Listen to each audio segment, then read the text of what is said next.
My brother stole my girlfriend and tried to erase me, so I made the whole town hear the truth. My name is Isaac Carter. I'm 25 years old. They say when you leave a place long enough, either it changes or you do. I wasn't sure which was worse. 6 years. That's how long I was gone. 6 years of dust, sweat, and sand.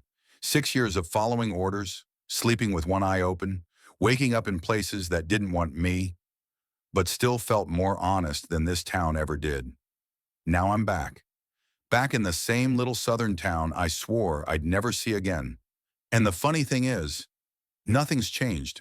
The same cracked sidewalks, the same boarded up grocery store that still claims to be under renovation, the same old men sitting on the porch, acting like they own the world because they've never left it.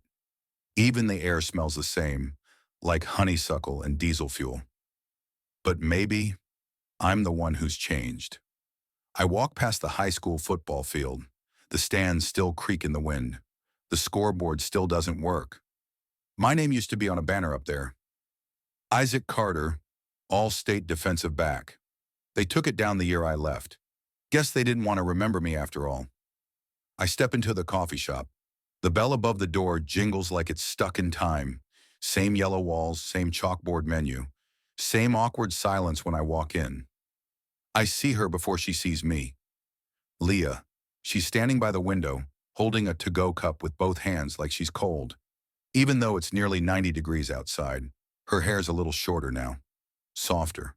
But her eyes, they still hit like they used to. She turns, sees me. For a second, nothing. Just recognition and something behind it. Surprise, fear, maybe even guilt. Then, she smiles. Small, nervous. Isaac. I nod. Hey, stranger. Funny how one word can hit you like a punch to the chest. She walks over. We don't hug. We just look at each other, like we're both trying to figure out what's real.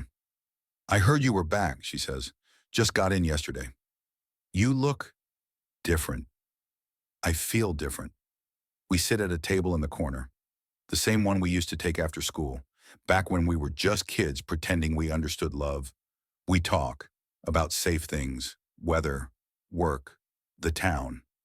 I tell her I've been stationed overseas. She tells me she teaches second grade now. I tell her I'm not sure how long I'm staying. She nods, but there's something in her eyes, something she's not saying. Then I see it, a glint, a wedding ring. I look at her. She looks away. You should come by tomorrow night, she says suddenly. We're having a little thing at the house. Just friends, you know, like old times. Old times, I repeat. She smiles. Cody would love to see you. Cody, my best friend, my brother in everything but blood, the guy who used to call me family, right before he disappeared from my life and married the girl I loved. I force a smile. Yeah, I say. Sure, like old times. But the truth is, nothing about this feels old, and nothing feels like home. Not anymore. They say time heals all wounds. Maybe it does. Maybe it just teaches you how to live with the scars. The next day, I found myself standing outside Cody's house, the big white-columned mansion I'd envied in high school. When I rang the doorbell, dread hit me. What would it be like to see him again? The guy who was like a brother, then wasn't. Leah opened the door, surprised to see me. Isaac, she said softly, stepping aside. Inside, everything was perfect. Too perfect. The furniture gleamed. The air smelled of citrus and money. Cody wasn't there yet. Leah smiled, but her eyes were distant. Thanks for coming. I nodded, voice steady. I wasn't sure if I should. She laughed bitterly. You're here now. The room filled with old friends and neighbors. Everyone was polite, but their eyes said, You don't belong here. Then Cody appeared, taller, broader, confident grin. He shook my hand. Isaac, it's been a while. Too long, I forced a smile. At first, he was perfect host, but subtle digs surfaced. Jokes like knives in velvet, comments about knowing your place and respecting traditions, whispers about keeping the town's legacy pure. The word black never said, but hung heavy. I kept quiet. Didn't want to fight. I just wanted to understand. Later, Leah pulled me into the garden. The night was warm, stars hidden by clouds. Silence thick with unsaid words. She broke it. You don't have to pretend with me. I looked for the girl I knew. Why marry him, Leah? She swallowed. Because you left. That hit me like a punch. You didn't wait? Tears shone in moonlight. I tried, but he made sure you wouldn't come back. I was stunned. Cody used his father's influence to get you deployed overseas. I found out later. I was scared. Scared of losing everything. I shook my head. You stayed after all that? She nodded. I was 17. Alone. I didn't know how to fight. I stepped back. The garden shrank. The night colder. This wasn't just about us. It was about a town living in shadows, where race was an invisible, unbreakable barrier. And me, caught in the middle. The night at Cody's house still clung to me like a bad smell. I thought I was prepared for anything. I'd faced danger in faraway places, stared down death and betrayal, but nothing had readied me for the quiet cruelty of that evening. The cold smiles that didn't reach the eyes, the glances that slipped from polite to sharp in an instant, the words wrapped in velvet but dripping with venom. I woke the next morning feeling heavy, like I was carrying the weight of every expectation, every disappointment, every secret this town had buried over decades. I needed air. I needed space. So I decided to walk, to wander through the streets that used to be mine, hoping maybe the place would feel different through the haze of new eyes. The sun beat down hard. The sidewalks cracked and curled like old scars. I passed the diner where Leah and I once celebrated touchdowns and victories. It was the same place. Peeling paint, flickering neon, the smell of frying bacon and stale coffee. I stepped inside, the bell over the door jangling. The waitress looked up briefly, her eyes narrowing, then returned to wiping down the counter. I slid onto a stool. Around me the room buzzed with chatter and clinking plates. But when I glanced around, I felt the distance. The invisible wall between me and the others. Some faces twisted into expressions I couldn't read. Some stared with curiosity, others with quiet hostility. Whispers floated. Is that him, the one who left? What's he doing back? Does he think he belongs here? I forced myself to breathe, but the weight of those unspoken words pressed down harder than the heat outside. I left before finishing my coffee. The bitterness of the brew, nothing compared to the bitterness settling in my gut. Next, I stopped by the gas station. The man behind the counter was an older guy, face weathered like the town itself. I handed him my card and his eyes flicked up to mine, just for a moment. But that moment carried a world of meaning, a mixture of pity, suspicion, and something else I couldn't name. Maybe fear. The air outside felt thicker when I stepped back into the sunlight. I slid into the driver's seat, but my mind raced.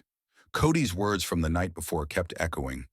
Respect, knowing your place, tradition. What did that really mean? Who decided where I belonged? Who drew those lines? Then the phone rang. Cody.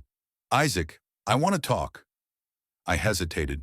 A part of me wanted to slam the phone down, to never look back. But another part, the part that still remembered loyalty, friendship, what we used to be, said I should listen. By evening, I was back on his porch. The house looked smaller somehow, less grand in the dying light. Cody stood with his arms crossed, the confident grin in place. But it was a mask, a shield. Glad you came. I nodded, keeping my voice even. What did you want to say? He laughed, a sound forced and hollow. Look, I get it. You're angry. You think I did something wrong. Then tell me what. He shrugged, eyes narrowing. It's about respect, about knowing where you fit in. This town, this family. It's about keeping things as they've always been. I felt the air leave my lungs. So you think I don't belong? It's not personal, he said, voice calm but hard. It's tradition. The word hung between us like a noose. I saw past his smile, saw the man who chose the world that left me out in the cold, the man who betrayed everything we swore to be. Later that night, the party was in full swing. The laughter and music droned on, but I heard the whispers, heard the jokes, the kind that cut beneath the skin. Outsiders! Keep the town pure. Know your place. The words weren't shouted, they were quiet, hidden in glances and half smiles, in the silence between sentences. I swallowed my anger. I didn't want to give them the satisfaction of seeing me break. But inside, the fire was growing. The betrayal burned hotter than I'd ever felt. It wasn't just about me. It was about every wall built to keep people like me out. Every lie told to maintain control. When the party thinned out, I found myself alone on the porch. The night air was cool, but it did nothing to ease the cold inside me. I looked up at the stars, distant, indifferent, unreachable. I wondered if this town, this place I once called home, would ever be a place where I could truly belong, or if I was nothing more than a ghost, haunting a house that didn't want me. The days after that night at Cody's house dragged on like a never-ending storm. Every morning I woke up with a heavy weight pressing down on my chest, a bitter taste of betrayal lingering on my tongue. No matter where I went, the ghosts of that evening followed me. In the cold looks, the whispered conversations, the subtle but unmistakable tension in the air. It felt like I was caught between two worlds, the one I was born into and the one that refused to let me in. I tried to find some peace in the familiar corners of this town, but everywhere I turned, I was reminded that I didn't belong. The park where Leah and I once dreamed of a better future now felt empty, like a forgotten stage. The old basketball court was cracked and worn, just like the friendship I thought I had. Even the library, a place I used to escape to, was no refuge. The silence there was filled with judgment I couldn't see, but could feel deep in my bones. One afternoon, my phone buzzed. Leah's name flashed on the screen. My heart raced. Part of me wanted to ignore it, to avoid reopening old wounds. But a deeper part of me knew I needed to hear what she had to say. Isaac, her voice was soft, almost trembling. Can we meet? Please. I agreed, though my mind was a whirlwind of emotions. We met at a quiet cafe on the edge of town. The smell of coffee and aged wood wrapped around us like a fragile shield from the outside world. Leah looked different, older, tired. The sparkle in her eyes was dimmed by years of regret. I'm sorry, she said, her voice breaking before I could speak. For everything, for how I left you behind, for the lies. Her apology felt like a crack in the wall I'd built around myself. Why, Leah? I asked, my voice low but steady. Why did you stay with him? After everything? She bit her lip, fighting tears. Because I was scared. Scared of losing my family. Scared of what would happen if I chose differently. I didn't know how to be brave. Her words hit me harder than any insult or betrayal I'd faced. The girl I loved had been trapped in her own prison. I wanted to tell you the truth sooner, she whispered, but I was afraid. Afraid of losing you. Afraid of breaking us apart. I looked at her, searching for the person I thought I knew. Then she hesitated, taking a shaky breath. There's something else, she said quietly. About Cody. About what he's been doing behind the scenes. My pulse quickened. He's been using his family's money and influence to make sure people like you don't come back, to keep the town pure, just like his father wanted. I stared at her, a storm of disbelief and rage rising inside me. Why? I demanded. Why would he do that? She looked down ashamed. Because he's afraid. Afraid of change. Afraid of losing control. Afraid of what might happen if people started breaking the rules. The truth was a cold slap. This wasn't just about me. It was a system designed to exclude, to silence, to erase anyone who threatened the status quo. Anger surged through me, hot and sharp. I wanted to scream, to destroy everything.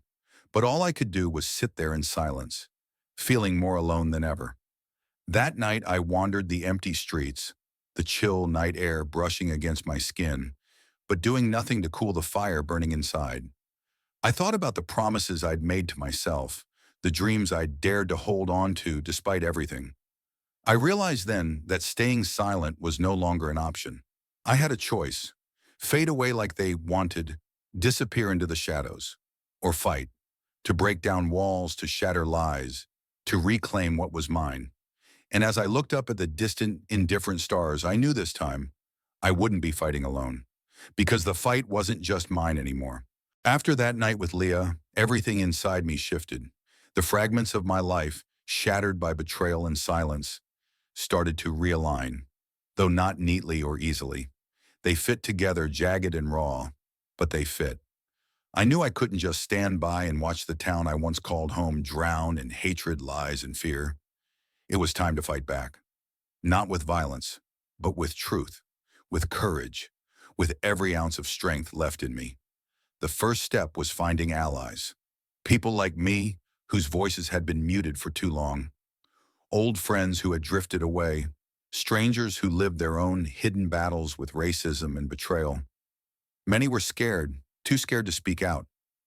But some were ready, hungry for change, for justice, for hope. I organized a meeting in the basement of an old community center, a place forgotten by time but full of history. The room was cramped, the air thick with nervous energy. Around the worn wooden tables sat faces both familiar and new. Young, old, black, white, brown, all united by a shared hunger for something better. "I'm Isaac," I began, my voice trembling slightly but growing stronger with every word. "I'm not here to ask for permission or for acceptance. I'm here because enough is enough. This town is built on secrets and lies, walls meant to keep us out, but those walls will fall." There were nods, murmurs of agreement, sparks of hope in tired eyes. We started planning, meetings, peaceful protests, letters to newspapers, calls to local leaders. We knew the risks. Retaliation was almost certain. But silence was poison. We had to break it. Meanwhile, Cody's shadow lingered. He watched, his smile cold and sharp, his words a constant threat. One afternoon, I saw him in the town square. The sun blazed down, people bustling around, but when our eyes met, the noise faded. "So you're really doing this," he said, voice low and dangerous. "Stirring up trouble." I met his gaze without flinching. "I'm standing up for what's right." He laughed, a hollow, cruel sound. "You don't belong here, Isaac. This town isn't ready for you." "Maybe the town isn't ready for change," I shot back. That encounter burned itself into my mind. A reminder that this wasn't just a fight against prejudice, but a fight against those who wielded power like weapons. One night after a late meeting, I walked home under a sky heavy with clouds. The streets were empty, the silence almost comforting, until a harsh voice cut through the quiet. "Watch yourself, outsider!" Followed by footsteps pounding behind me. Fear gripped me, but I stood my ground. "Why?" I shouted into the darkness. "Why hate me for who I am?" The footsteps faltered. Maybe it was my defiance, or the fire in my eyes. Slowly, the figures disappeared into the shadows. That night marked a turning point. Courage isn't the absence of fear, but standing tall despite it. Weeks passed, and our movement grew. The walls of silence cracked as more voices joined. We organized a town hall meeting, a chance for the community to face truths together. The night of the meeting, the hall was packed. Faces of hope, skepticism, anger. I stepped up, heart pounding. "I am Isaac," I said. "I am your neighbor, your friend, your family, and I'm tired of living in the shadows. Tired of lies that divide us. We all deserve to belong, no matter our skin, our past." I shared my story, the pain, the betrayal, the hope. I saw tears, nods, hesitation, connection. Not everyone agreed. Angry voices rose. Threats were made. But the conversation had begun.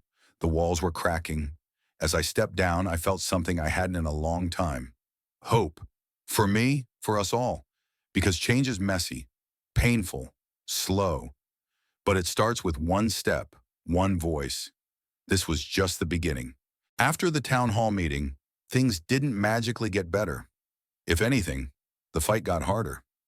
Change never comes easy, and when you challenge old wounds and deep fears, the backlash can be fierce. But I wasn't alone anymore, and that made all the difference. In the weeks that followed, our group kept growing. People who once whispered their stories in shadows now spoke openly. At schools, at work, even in family gatherings. We organized workshops about acceptance, diversity, and history, trying to heal wounds that had festered for generations. It wasn't just about me anymore. It was about all of us. Cody, however, didn't give up. His attacks became more personal, threats left on my door, vandalism at the community center. I even caught wind of plans to discredit me, lies to turn the town against our movement. But every time he tried to break us, we grew stronger. One rainy evening, Leah came to me. Her eyes were clear now, full of determination. Isaac, you changed something in this town. You made people see. I nodded. It's not over, but it's a start. We stood outside the community center, the rain washing away the dirt and the pain. For the first time in a long while, I felt a strange kind of peace. Not because the fight was done, but because I believed in the future we were building. That future was messy. It was painful. It was uncertain. But it was ours. I remembered the boy I used to be, scared, confused, full of dreams. And I realized how far I'd come, from betrayal and silence to courage and hope, from isolation to community. Standing there under the gray sky, I knew the road ahead would be tough. But I also knew this. No one can erase who you are. No one can silence your truth if you refuse to be silent. Looking back, I see now that every scar, every betrayal, every moment of fear was part of a bigger story. A story about resilience, about fighting for your place in the world, about the power of truth. Change isn't easy. It's uncomfortable. It challenges everything we thought we knew. But it's necessary. If my story teaches you anything, let it be this. No matter where you come from, no matter the battles you face, your voice matters, your truth matters, and you are never alone. The light after the storm is brighter than you think. Sometimes you just have to keep walking through the rain to find it. I am Isaac. This is my story, and it's far from over.